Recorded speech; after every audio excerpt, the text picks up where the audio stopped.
La vieillesse, c'est l'âge de la sagesse.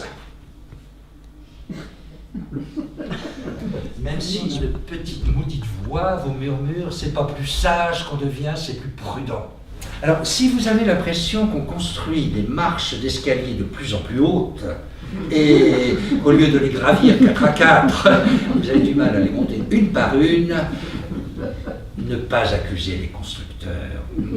Ne pas accuser non plus la voirie publique d'avoir mis une brusque montée dans la rue où vous habitez depuis des années et que vous n'aviez jamais remarqué. Mais le temps, ce petit sournois qui demeure toujours prêt à guetter votre premier bourrelet, votre premier essoufflement, et vous avez quel âge? Provoque toujours le même petit recul, le même petit choc, même si après la réponse « j'ai 70 ans », on vous dit « oh, ben vous ne les paraissez pas ». Premier petit mensonge, première petite hypocrisie, toujours mieux accueilli que « vous avez 70 ans ?» Eh bien vous les faites. Je veux être un beau vieillard. Pas tout de suite, mais plus tard. Beaucoup plus tard. Un beau vieillard appétissant, un beau vieillard qui fait envie. C'est ma suprême vanité, atteindre un âge respectable qui daigne ne pas être respecté. On ne demande jamais à un garçon de 20 ans ou à une fille de 20 ans comment ils font pour rester jeunes. Non, ils sont jeunes, c'est tout. Alors si on vous demande comment vous faites pour le rester, c'est que vous ne l'êtes plus. Même si, allez, consolation passagère, ça prouve que vous êtes bien conservé.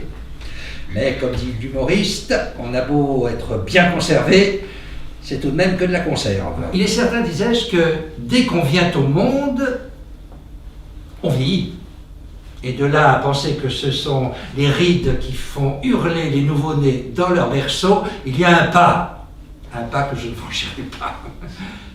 Le problème essentiel de la jeunesse actuelle, c'est qu'on n'en fait plus partie.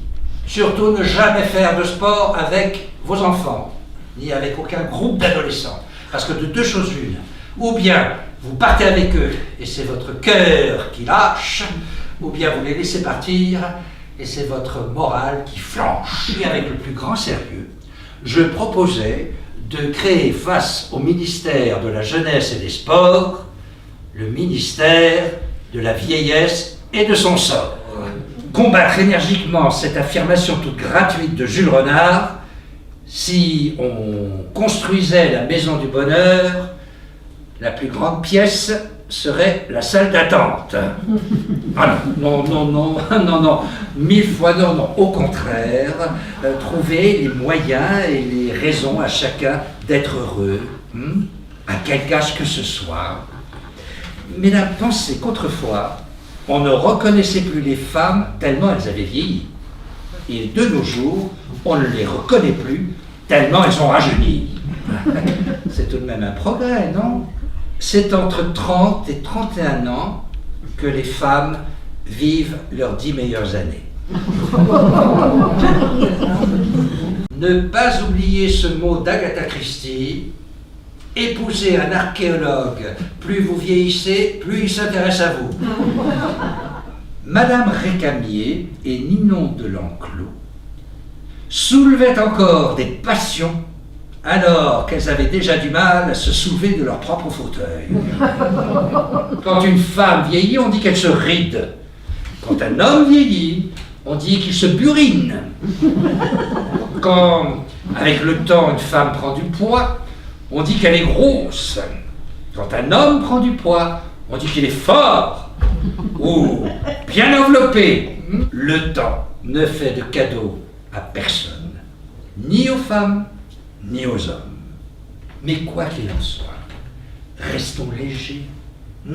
Elle comme libellule, et comme élégance, G comme gaieté, E comme euphorie, R comme l'air de rire de tout, de peur d'être obligé d'en pleurer. Rappelez à chacun que le seul moyen d'échapper à la mort, provisoirement on s'entend, c'est de prendre de l'âge.